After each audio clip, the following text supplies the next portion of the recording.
স্বামী শিবানন্দের স্মৃতিকথা। একবার ঠাকুর রানী রাসমণির জামাতা মথুরবাবুর সঙ্গে নদীয়া জেলায় তার জমিদারি পরিদর্শন করতে গিয়েছিলেন। সেটা ছিল কর আদায়ের সময়। যদিও প্রজারা গত 2 বৎসর ধরে শস্যের ফলন না হওয়ায় অত্যন্ত দুরবস্থার মধ্যে দিন কাটাচ্ছিল। অনাহারী ও ছেঁড়া কাপড় পরা গ্রামের লোকদের দেখে শ্রীরামকৃষ্ণ অত্যন্ত মর্মাহত হলেন।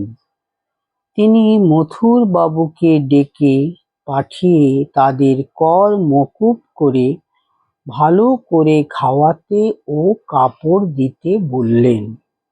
মথুরবাবু বললেন, বাবা, তুমি জানো না পৃথিবীতে কত দুঃখ কষ্ট আছে। এদের কর মকুব করে বিশেষ কিছু উপকার হবে না। শ্রীরামকৃষ্ণ বললেন, তুমি কেবল মায়ের নায়েব, আর এরা মায়ের প্রজা। মায়ের টাকা খরচ হোক, এরা এত কষ্ট পাচ্ছে, আর তুমি এদের সাহায্য করবে না? তোমাকে করতেই হবে। মথুরবাবু শ্রীরামকৃষ্ণকে ঈশ্বরের অবতার বলে মানতেন, তাই ঠাকুরের কথা তাকে রাখতেই হলো। আমি আজ একটি ঘটনার উল্লেখ করব। ঘটনাটি ঘটেছিল বিহার প্রদেশের দেওঘরে। ঠাকুর মথুরবাবু ও অন্যান্যদের সঙ্গে তীর্থযাত্রায় বেরিয়েছিলেন। সেই সময় ঠাকুর প্রায় সর্বক্ষণ ভাবাবিষ্ট হয়ে থাকতেন। যখন তারা দেওঘরে পৌঁছলেন, শ্রীরামকৃষ্ণ দেখলেন যে স্থানীয় লোকেরা অর্থাৎ সাঁওতালরা নগ্নপ্রায় ও অনাহারে অত্যন্ত শীর্ণকায়। তাদের দুরবস্থা দেখে তিনি পালকি থেকে নেমে মথুরবাবুকে জিজ্ঞাসা করলেন, ওরা কে? গত 2 বৎসর ধরে ওরা দুর্ভিক্ষে কষ্ট পাচ্ছিল। এই প্রকার দুর্দশা ঠাকুর এর আগে কখনো দেখেননি। যখন মথুরবাবু শ্রীরামকৃষ্ণকে তাদের দুরবস্থার কারণ বোঝালেন, তখন তিনি বললেন যে তাদের মাথায় তেল দিতে হবে, স্নান ও বস্ত্রের ব্যবস্থা করতে হবে এবং পেট ভরে খাওয়াতে হবে। মথুরবাবু আপত্তি করলেন, কিন্তু শ্রীরামকৃষ্ণ জেদ ধরলেন, যতদিন ওদের কষ্টের লাঘব না হয় ততদিন তিনি ওই জায়গা ছেড়ে যাবেন না, ওদের কাছে থাকবেন। তিনি যা বললেন তা করা ছাড়া মথুরবাবুর গত্যন্তর রইল না। এই 2টি ঘটনা ঘটেছিল আমি ঠাকুরকে দর্শন করার আগে, কিন্তু তিনি নিজ মুখে এইগুলির বিষয়ে আমাদের বলেছিলেন। আমাদের উপস্থিতিতে 2টি ঘটনা ঘটেছিল, সেগুলির কথা বলবো, যা থেকে বোঝা যাবে যে তিনি আর্তদের প্রতি সমবেদনা ও ভালোবাসা শুধুমাত্র ভাষায় প্রকাশ করে তৃপ্ত হতেন না। প্রকৃতপক্ষে তিনি স্বামী বিবেকানন্দকে ও আমাদের উপদেশ দিয়েছিলেন তাদের দুঃখ দূর করার জন্য। একদিন দক্ষিণেশ্বরে শ্রীরামকৃষ্ণ ভাবাবস্থায় বলেছিলেন, জীবই শিব, কে তাকে দয়া করবে? দয়া নয়, সেবা। মানুষকে ঈশ্বর জ্ঞান করে। স্বামী বিবেকানন্দ উপস্থিত ছিলেন এবং তিনি ঠাকুরের গভীর ভাবপূর্ণ কথা শুনে আমাদের বলেছিলেন, আজ আমি মহাবাক্য শুনলাম।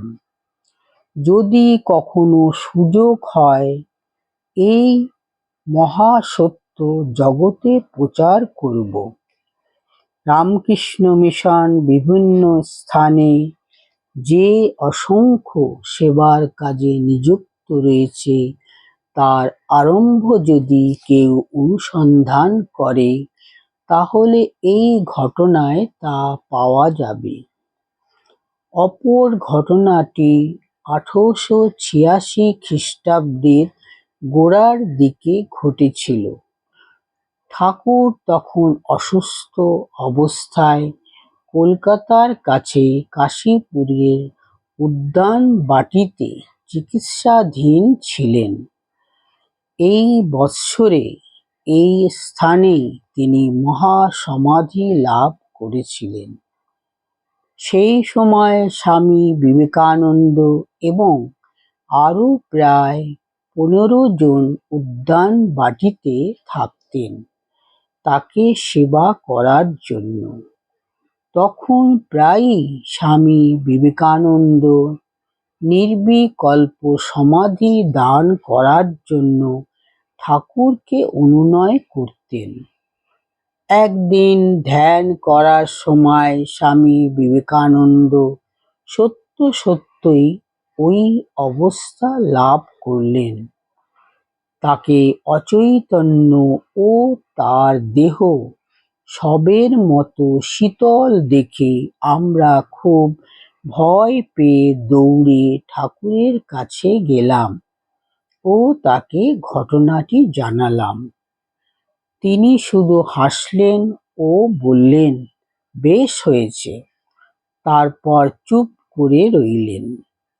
কিছুক্ষণ পরে স্বামীজি বাহ্যজ্ঞান ফিরে পেলেন এবং ঠাকুরের কাছে গেলেন। তিনি বললেন, আচ্ছা, এখন কি তুই বুঝতে পারছিস এটা নির্বিকল্প সমাধি?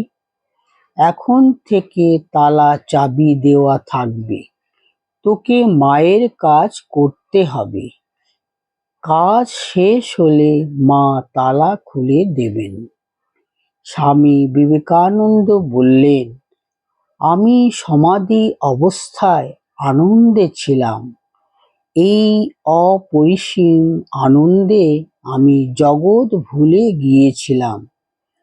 আপনার কাছে ভিক্ষা চাইছি, আমাকে ওই অবস্থায় রেখে দিন। ঠাকুর বললেন, ধিক তোকে, তুই সাধারণ মানুষের মতো নিজের আনন্দে ডুবে থাকতে চাস? মায়ের অনুগ্রহে এই অবস্থা তোর পক্ষে এত সহজ হয়ে যাবে যে স্বাভাবিক অবস্থাতেও তুই সব প্রাণীর মধ্যে একমাত্র ঈশ্বরকেই প্রত্যক্ষ করবি। পৃথিবীতে তুই অনেক বড় কাজ করবি। তুই লোকেদের মধ্যে আধ্যাত্মিক চেতনা আনবি আর দীন ও দরিদ্রদের দুঃখ দূর করবি। শ্রীরামকৃষ্ণের অপর ধর্ম সংক্রমণ করবার মতো শক্তি ছিল এবং তিনি তাদের মন জ্ঞানের উচ্চ ভূমিতে তুলে দিতে পারতেন। এ তিনি চিন্তা দ্বারা, দৃষ্টি দ্বারা এবং স্পর্শ দ্বারা করতে পারতেন। স্বামী বিবেকানন্দ প্রমুখ আমরা অনেকে প্রায়ই তাকে দর্শন করতে যেতুম। তার কৃপায় আমাদের আধার অনুযায়ী উচ্চ উচ্চ জ্ঞান ভূমিতে আরোহণ করবার সুযোগ হয়েছিল। আমার নিজেরই তার স্পর্শে ও ইচ্ছায় তার জীবৎকালেই 3 বার সমাধি লাভের সৌভাগ্য ঘটেছিল। তার উচ্চ আধ্যাত্মিক শক্তি শক্তি স্বপ্রমাণ করতে আজও আমি বেঁচে আছি। এ মোহ নয় কিংবা স্বপ্নও নয়, কারণ এই সব অনুভূতিতে চরিত্রের উপর একটা অপূর্ব স্থায়ী পরিবর্তন এনে দিত। শ্রীরামকৃষ্ণ সর্বদা উচ্চভাবে আবিষ্ট হয়ে থাকতেন, তাই স্বভাবতই তার পক্ষে দরিদ্রদের পার্থিব দুঃখ কষ্ট প্রশমিত করা সব সময় সম্ভব হতো না। কিন্তু এটা সত্য নয় যে তিনি তাদের প্রতি উদাসীন ছিলেন। তিনি নিজে যা করতেন ও অল্প কথায় শিখিয়েছিলেন তা পরবর্তীকালে স্বামী বিবেকানন্দ ও অন্যেরা বাস্তবে পরিণত করেছিলেন এবং করছেন। উচ্চ আধ্যাত্মিক ভূমিতে অবস্থান করার সময় তার নিজের প্রয়োজনগুলি মেটানো তার পক্ষে সম্ভব হতো না। সেই জন্য স্পষ্টত দৈব নির্দেশে তার আধ্যাত্মিক ভাবগুলি তাদের মধ্যে সঞ্চারিত করেছিলেন, যারা শীঘ্র গ্রহণ করতে ও মনুষ্য জাতির কল্যাণে নিজেদের নিয়োজিত করতে সক্ষম ছিলেন। তাদের মধ্যে শ্রেষ্ঠ ছিলেন স্বামী বিবেকানন্দ। এটা ঠাকুরের কাছ থেকে আমরা শুনেছিলাম ও নিজেরাও উপলব্ধি করেছিলাম। মানুষের অন্তরে দেবত্ব এবং তাদের এ বিষয়ে অজ্ঞানতা ও তারই ফলস্বরূপ তাদের ক্লেশ, এই দুটির বিরুদ্ধতার বেদনাময় উপলব্ধি তাদের সেবায় আত্মনিয়োগ করতে মনকে উদ্দীপিত করে। নিজের ও অন্যদের মধ্যে ঈশ্বরের বোধ না এলে প্রকৃত সহানুভূতি, ভালোবাসা ও সেবা অসম্ভব। তাই শ্রীরামকৃষ্ণ চেয়েছিলেন যে তার শিষ্যদের প্রথমে আত্মবোধ হোক, তারপর তারা যথার্থভাবে আত্মনিয়োগ করতে পারবে। জয় ঠাকুর।